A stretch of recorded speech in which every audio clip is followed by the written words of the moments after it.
at least what I believe he had in mind, is that there are, back to the question about can we do two wars. That two-war paradigm has been a bit of an anchor, frankly, in trying to help us figure out the future. And it's not about whether we will fight adversaries as they confront us. It's how. And so, to thread those two questions together, your question about what are the outdated systems and processes and programs, that's the work that we have been doing, must continue to do, to determine the how of it without tying ourselves to a paradigm that, frankly, is a residual of the Cold War. Chris? Mr. Secretary, will efficiencies be enough to reduce your personnel costs when you take an honest look at what you spend per man in the military? Or honestly, are you going to have to look at reducing retirement benefits, asking service members to pay more for their health care? But again, the specifics will be provided in the President's budget that hopefully will be released within the next 2 to 3 weeks, I guess soon after the President's State of the Union address. But as I've made clear, I felt it was important that everything be on the table and that we look at a number of areas in order to be able to achieve our savings and be able to develop the kind of defense force that we want for the future. So, yes, we look at efficiencies. We have a responsibility to look at how we can try to make this place more efficient, get rid of duplication, get rid of waste, and my predecessor began that process, and we're continuing it as part of this budget.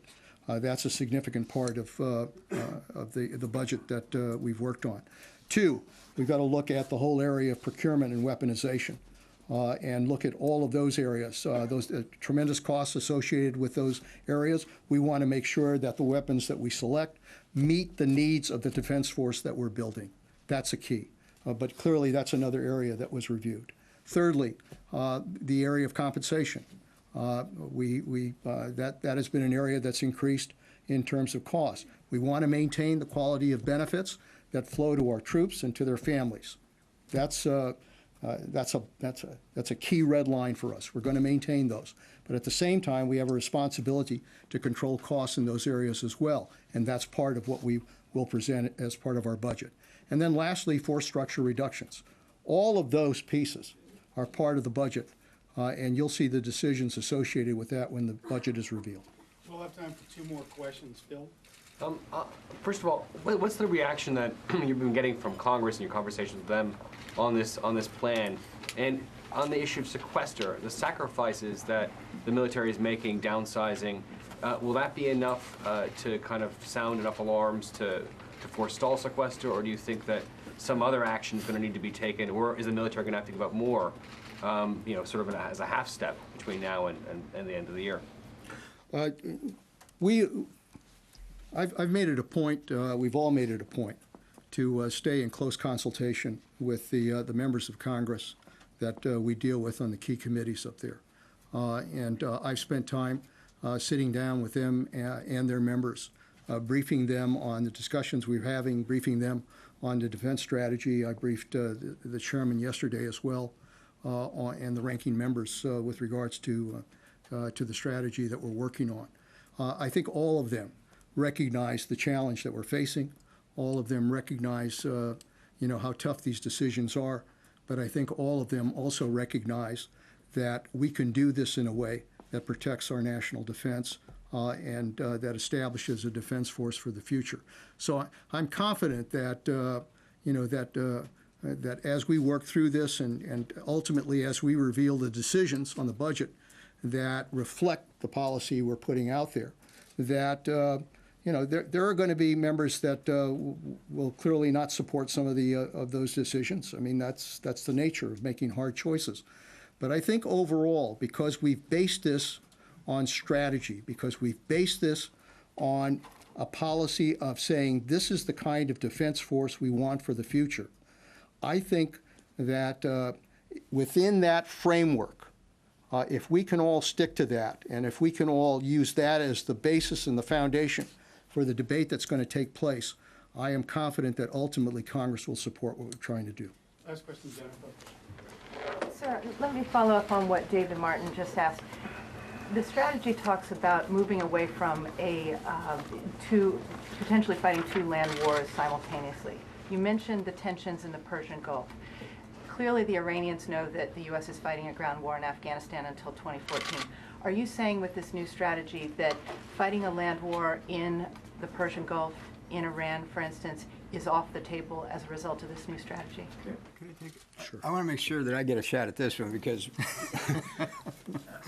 this is Secretary of Defense Gates said, we're never going to fight another land war, and I had the West Point class of 2014 at my doorstep. So we're a global power, and we have to be able to conduct military activities and operations across the full spectrum. Nobody has said, and nowhere in this document does it say we're not going to fight land wars. It doesn't say we're never going to do stability operations. It does say explicitly we have to be capable of conducting operations across the full spectrum. It's a matter of scope and scale, time, risk, reversibility, and those are the issues that we continue to work as we work on this living document. But it would be really a mistake to suggest that, or for you to walk away with the impression, or anyone to walk away with the impression that we're going to niche ourselves to some point on the spectrum of conflict and declare ourselves a global power. So what Thank you, message do Mr. have for Chairman. Iran? Sorry? What message do you have for Iran as a result of this new strategy? The message for that we've had consistently for Iran is that we expect them to be a responsible member of the community of nations, not deny freedom of navigation, freedom of movement, freedom of access, and we are determined that they will not acquire a nuclear weapon. Thank you very much, Mr. Secretary. Could I get clarification on one thing you just said? You said you're committed to maintaining the quality of benefits. That seems to leave room to reduce the quantity of benefits. Specifically, will there be cuts in future benefits for our armed forces in the coming budget? Well, again, Mick, that's something that we'll present as part of the president's budget. But I wanted to make very clear that we are going to protect the quality. We're going to protect the benefits that are provided to our troops and to their families. At the same time, as I said, we have some responsibility to try to control costs in this area. I think the troops understand that we've got to control those costs. But when it comes to their basic benefits, when it comes to the retirement benefits of those who have served, when it comes to the benefits that we provide their families, we are going to continue to provide that and not break faith on those. Thank you very much. Possibility for future benefits reductions. Folks, it'll be about, 7 or 8 minutes while we set up, and then the Deputy Secretary, the Vice Chairman,